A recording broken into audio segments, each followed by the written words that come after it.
번째 주제로 넘어갑니다.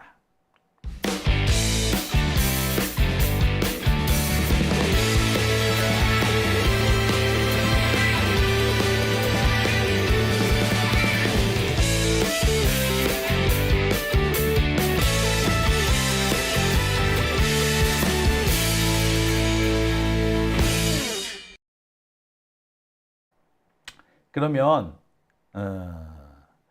지금 이제 세 번째 주제에 들어가겠습니다. 세 번째 주제는요, 강일원 전 헌법재판관에 대한 얘기입니다. 강일원 헌법재판관, 우리한테는 참 좋은 이미지를 남겨준 사람이죠. 아시다시피 박근혜 탄핵을 주도했던 양반입니다. 그래서 퇴임할 때도 많은 사람들이 박수를 쳐주기도 했고요. 그나마 신뢰할 수 있는 법관이 아니었는가라는 평가도 있었습니다. 이 양반이 임명될 때에는 여야 합의로 임명이 됐어요. 그러니까 중립적인 인물이다 라는 평가였던 거죠. 자, 그런데 그 사람이 이번에 김건희한테 면죄부를 주는데 1등 공신이 됐습니다. 아시다시피 김건희의 이 디올백 사건과 관련해서 서울중앙지검이 불기소 처분을 내렸잖아요. 근데 이 불기소 처분이 옳으냐 그르냐를 놓고 수사심의위원회를 열었는데, 수사심의위원회에서도 중앙지검 니들 말이 맞아 라고 손을 들어줍니다. 김건희 면죄부에 대해서 현직 검사뿐만 아니라 전직 헌법재판관까지 오케이 라고 해준 겁니다. 특히 이 강일원이라는 사람이 가지고 있는 이미지 때문에, 이 사람이 헌법재판관이었기 때문에 더 무게감이 있지 않았나 생각이 들어요. 즉 김건희 면죄부를 더욱더 참 뒷받침해 줬다고 해야 되나요? 그 사람이 바로 이 강일원 헌법재판관입니다. 배신감이 절로 느껴질 수밖에 없어요. 최근에 이 사람 행보가 조금 이상하긴 했습니다. 아시다시피 검수완박 사건, 소위 말하는 검수완박 사건에서 검찰, 특히 법무부가 제출한 이 위헌 소송에 검찰 측, 법무부 측 대리인으로 강일원이 선발되기도 했었어요. 돈 많이 벌었을 거야. 지금 그 비용이 얼마나 들었는지, 그리고 그 비용은 어디서 충당했는지 그 출처와 금액을 공개하라는 소송이 진행되고 있습니다. 항소심까지는 승소했어요. 헌법소원이기 때문에 헌법소원도 있고 또 권한쟁의 심판도 있는데, 권한쟁의 심판은 제가 알기로 이게 조기 각하된 걸로 알고 있거든요. 아무튼 이 과정에서 과연 돈이 얼마나 들었고 국고에서는 얼마나 돈이 나갔는지 공개하라는 소송이 진행 중입니다. 항소심까지 이겼고요. 대법원 확정 판결만 남겨놓고 있습니다. 자, 아무튼 오늘 이원석이가 이런 발표를 했습니다. 출근길에 기자들을 만났겠죠. 자, 그러면서 수사심의위원회도 중앙지검에 손을 들어줬는데 앞으로 어떻게 하실 예정이세요? 그러니까 뭐라? 김건희가 현명하지 못한 처신을 한 거는 맞는데 그거하고 처벌은 또 별개입니다 라고 얘기를 합니다.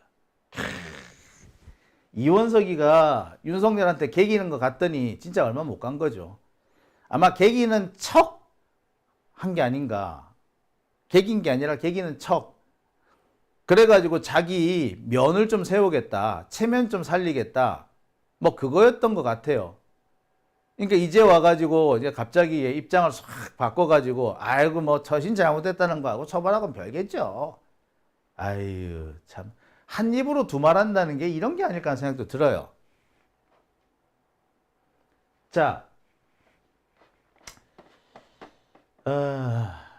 결국에 지금까지 이원석이 보였던 여러 가지 행동은 다 뭐다? 쇼였다. 7초간의 침묵, 뭐 이원석이 7초간의 침묵을 했다 해가지고 엄청나게 많이 회자가 됐는데, 7초간의 침묵도 알고 봤더니 뭐다? 쇼였다. 이게 나온 겁니다. 그럼요, 이원석이 어떤 놈인데, 그리고 지금 상황이 많이 변한 부분도 있어요. 어떻게? 예. 이원석이 처음 윤석열한테 개기기 시작했던 지난 5월 달의 경우하고 지금하고 상황이 좀 틀립니다. 그때만 해도요, 윤석열이 검찰을 장악하지 못했다는 얘기가 많이 나옵니다. 검찰이 윤석열을 떠나기 시작했다. 한동훈 쪽으로 붙는 것 같다. 이런 얘기들이 많았었어요. 그래서 검찰 역시도 윤석열을 버리고 한동훈 쪽으로 가는 것 같다. 라는 식이었는데, 지난 7, 8월에 검찰 인사를 통해 가지고 그 분위기가 완전히 뒤집어집니다. 그래서 다시금 윤석열이 검찰을 재장악한 거. 그러니까 아시다시피 지금 서울중앙지검장이 이창수 들어서고 그 뒤로부터 급격하게 힘이 쏠리기 시작했다는 거예요. 그러니까 애시당초에는 뭐 계기 수도 없었고 설령 계기였다고 해도 얼마 가지도 못하는 그런 상황이었던 겁니다. 그리고 지금 후다다닥 다시 태세 전환을 하고 있는 거라고 볼 수도 있겠습니다. 많은 사람들이 이번에 이 수사심의위원회 결정을 보고 짜고 치는 고스톱이다 라고 얘기를 합니다. 동아일보 보도에도 그런 내용들이 나오죠. 짜고 치는 고스톱이다. 뿐만 아니라 박은정 의원 같은 경우에는요, 자신의 SNS를 통해 가지고 이것이 얼마나 짜고 치는 고스톱이었는지를 낱낱이 폭로합니다. 자, 이 내용인 거죠. 자, 여기에서 보면은 수사심의위원회 애시당초 위원 선정하는 것도 검찰총장 마음이고, 위원장, 부위원장 선정하는 것도 검찰총장 마음이고, 그리고 수사심의위원회 간사는 대검 간부다. 이거 검찰과 상반되는 결론이 나올 수 있겠냐? 애시당초 어려웠다. 라고 얘기를 합니다. 내용을 좀 읽어볼까요? 이렇게 얘기를 합니다. 이렇게 보시겠습니다. 위원 위촉 권한은 검찰총장한테 있습니다. 심지어 위원장과 부위원장도 검찰총장이 지명합니다. 간사 역시 총장의 참모인 대검찰청 정책기획과장입니다. 그러니 짜고 치는 고스톱일 수밖에 없지요 라고 한 거죠. 근데 저는 짜고 치는 고스톱의 가장 백미가 바로 이 사람, 강일원 전 헌법재판관이었다고 생각합니다. 수사심의위원회 위원장이죠. 아까도 말씀드렸듯이 박근혜 탄핵을 주도했다는 점 때문에 엄청나게 주목을 받았고 많은 사람으로부터 추앙을 받았습니다. 근데 그랬던 사람이 이번에 김건희한테 면죄부를 넘겨준 거죠. 그래서 더 충격적인지도 모르겠습니다. 하지만 저는 이게 처음이 아니란 걸 잘 알고 있습니다. 전에도 그랬나고요? 예. 아까도 말씀드렸듯이 한동훈이 이 검찰개혁법에 대해서 뭐 권한쟁의 심판도 내고 뭐 헌법소원도 내고 했을 때 그 당시에 그 검찰 측 대리인, 법무부 측 대리인이 누구였다? 바로 이 사람이었어요. 그러니까 검찰하고 처음부터 참 죽이 잘 맞았던 거죠. 수사심의위원회 이런 거 위촉을 처음 할 때 윤석열이 찾아가 가지고 아유 어서 오십시오 하고 90도로 폴더인 사람입니다. 그 정도예요. 퇴임한 뒷방 늙은이한테 이렇게 극진한 대우를 해줬으니 뭔가 선물을 돌려줄 때가 된 거죠. 그게 뭐다? 예, 김건희 무혐의였던 겁니다. 그것뿐이냐고요? 예, 또 있습니다. 여러분 채널A 사건 기억하십니까? 채널A 검언 유착 사건. 당시 채널A는요, 진상조사위원회를 구성을 하죠. 그 진상조사위원회 위원장이 누구였다고요? 예, 강일원입니다. 강일원. 근데 당시 채널A 사건의 채널A의 자체 진상조사 결과는 뭡니까? 그때도 면죄부였습니다. 중요한 내용은 거의 아무것도 밝혀지지 않았어요. 그러니까 이번이 처음이 아닌 거죠. 어떻게 보면 이번에 서너 번째쯤 되는 거 아니겠습니까? 검언유착 사건 때 한 번, 그 다음에 지난번 그 검찰개혁법에 대한 그 헌법소송 때 한 번, 그리고 이번에 또 한 번. 꽤 여러 번 되네요. 그러니까 강일원이라는 사람을 엄청난 사람으로 생각했던, 그렇게 띄웠던 숱한 언론들은 결국에 이 강일원이라는 사람한테 속은 걸 수도 있습니다. 아니, 강일원이라는 사람이 어떤 사람인지 뻔히 알고 있으면서 이렇게 거짓말을 했다라고 볼 수밖에 없는 거죠. 가진 자를 위한 법, 강자에 기울어지는 법관, 그 대표적인 사람이 결국 강일원인 겁니다. 돌이켜보면은 박근혜한테 탄핵 선고를 한 것도 당시 분위기상 시민들의 힘이 월등히 강해졌기 때문에 잠시 시민들의 눈치, 강자의 눈치를 봤던 거죠. 다시금 적폐 쪽으로 저울추가 기우니까 거기 맞춰서 떼구르르 굴러가는 그런 거라고 봐도 과언 아닐 겁니다. 예, 바로 그런 자입니다. 그래서 누군가는 그런 말도 합니다. 법률가에게 정의를 기대하지 말라.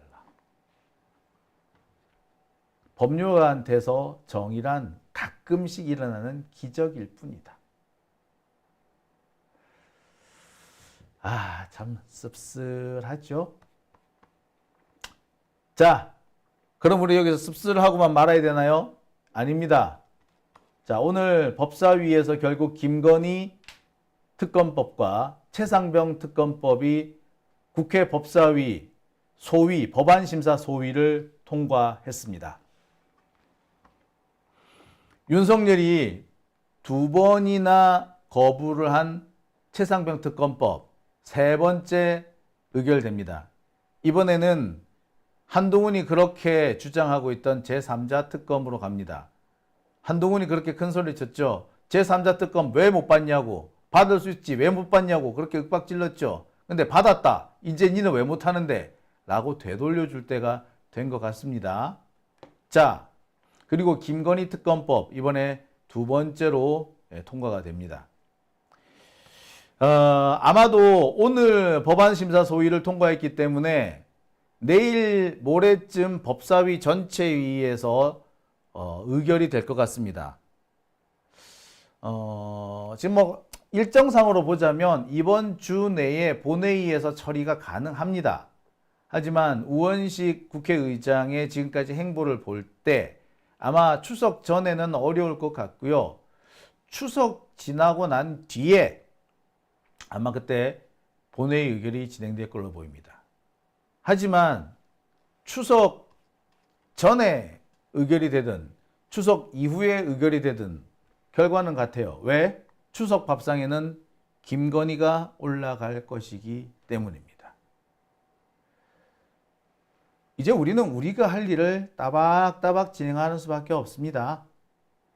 검찰이 저렇게 김건희한테 편향이 되어 있다면 김건희 눈치를 살살 보면서 그쪽으로 자꾸 줄을 선다면 우리가 할 수 있는 거는